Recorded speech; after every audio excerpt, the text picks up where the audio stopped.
You've probably heard of the Salem Witch Trials, right? It's one of the most haunting and honestly infamous chapters in American history. It's this chilling reminder of how quickly fear can just gut a community from the inside out. But here's the thing. What happened in that small Puritan town back in 1692, it wasn't really just about witches. It was about a society that was on the absolute brink and a catastrophic failure of everything they believed in. Just look at that number, 19. That's how many men and women were officially executed for the crime of witchcraft in a single terrifying year. And get this, that number, as shocking as it is, doesn't even tell the whole story. That doesn't count the people who died in the squalor of the prisons or the one man who was brutally tortured to death. So that's the big question, isn't it? How does this even happen? How does a community that's supposedly built on faith and order spiral into this kind of paranoia and bloodshed so completely and so fast? Well, the answer is a perfect storm of factors that were brewing long before anyone ever cried witch. So before we even get into the why, let's just wrap our heads around the scale of this thing. This wasn't just a few isolated cases. We're talking about over 200 people being accused in a matter of months. It was like this virus of paranoia that just ripped through the town, tearing families and friends apart. Okay, so to really get how this all went down, you have to picture the place.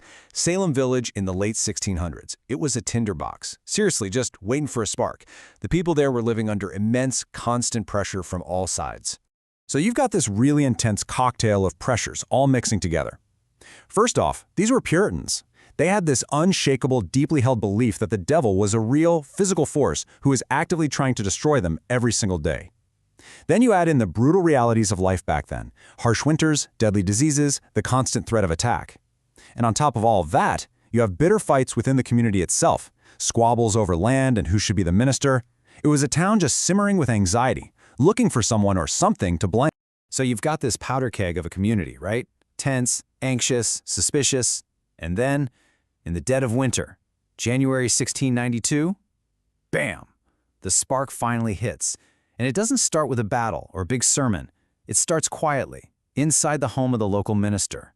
And it all kicks off with two young girls, the minister's own daughter and his niece, only 9 and 11 years old.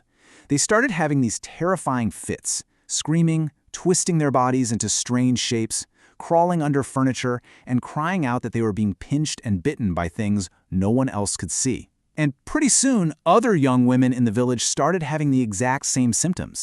The local doctors, they had no clue. I mean, from a medical standpoint, it made zero sense. So when science and medicine failed them, they landed on the only explanation that, in their world, made any sense at all: witchcraft. The girls were bewitched. So the magistrates pressure the girls. Who is doing this to you? And you've got to pay close attention to who they named first. They didn't point to the powerful or the respected town leaders. No. They pointed to the easiest targets imaginable, the outcasts. Tituba, an enslaved woman, Sarah Good, who was homeless and forced to beg, and Sarah Osborne, an old woman who had a bit of a reputation for not playing by the rules. They had no power, no one to defend them. And this is the moment the whole thing just explodes. After who knows what kind of intense interrogation, Tituba confesses. And her confession, which was almost certainly forced out of her, isn't just a simple yes. It's this wild, terrifying story about flying on sticks and signing a pact with the devil. For the Puritans hearing this, it was all the proof they needed. It was confirmation of their absolute worst fears. And it was like throwing gasoline on a bonfire. The accusations started to spread like wildfire. So now this panic gets supercharged by the one thing that was supposed to stop it, the legal system. Instead of being a shield for the innocent, the special court they set up became the actual engine of the whole inferno, because they decided to allow a horrifying kind of evidence. And the whole twisted logic of the trials rested on this one frankly insane idea called spectral evidence. Basically, it meant that if I claimed your ghost or your spirit flew into my room and hurt me, even while you were physically miles away, that could be used in court as actual hard evidence that you were a witch. I mean, think about it. How on earth do you prove your ghost didn't do something? You can't. It's an accusation that is literally impossible to defend yourself against. Your reputation, your good deeds, a solid alibi, none of it mattered. If someone said they saw your specter, you were in mortal danger. And with that as the standard of proof, things just went from bad to worse really fast. The first hanging was in June. By July, 5 more people were hanged. August, another 5. And then September, 8 people were executed on a single day. It was just a state-sanctioned frenzy of killing. But you know, even in the middle of all this insanity, you see these incredible moments of human defiance. And there is no better example than the story of Giles Corey. He was an 81-year-old farmer who knew the court was a sham. He knew any plea, guilty or not, would lead to his death, and the government seizing his farm, leaving his family with nothing. So, he refused to play their game. The court's response was just horrific.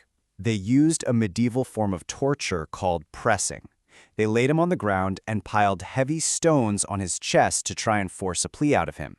And as they piled on more and more weight, his last defiant words were simply, "More weight." He died, but he died with his integrity intact, and his farm passed to his sons. So you have to be asking, how does a nightmare like this finally stop? Well, eventually, the accusers got a little too ambitious. By the autumn, they started pointing fingers at really prominent, powerful people, even the governor's own wife. And suddenly, the people in charge started to worry they could be next. All of a sudden, some of the same influential ministers who had been fanning the flames started to publicly question whether spectral evidence was really all that reliable. And that gave the governor the political cover he needed to finally step in, dissolve the special court, and put an end to the madness. But the damage, of course, was already done. And the road to even acknowledging what a horrible injustice this was, well, it was incredibly long and slow. It took 14 years for one of the main accusers to finally apologize. It took even longer for some of the families to get any financial compensation. And incredibly, it took until 1957 for the state of Massachusetts to formally clear most of the victims' names. The very last of them weren't cleared until 2001. Can you believe that? 2001. Justice came far, far too late. And that, right there, is why we still talk about Salem today. It's more than just a spooky story from history class. It's a timeless, powerful warning about the real dangers of mass hysteria, of what happens when we abandon due process, and when a society lets fear and suspicion get treated as fact. And it leaves us with a really uncomfortable question to think about. When we look around today, who have we decided are the witches? Thank you for watching. Please like and subscribe. It really helps us.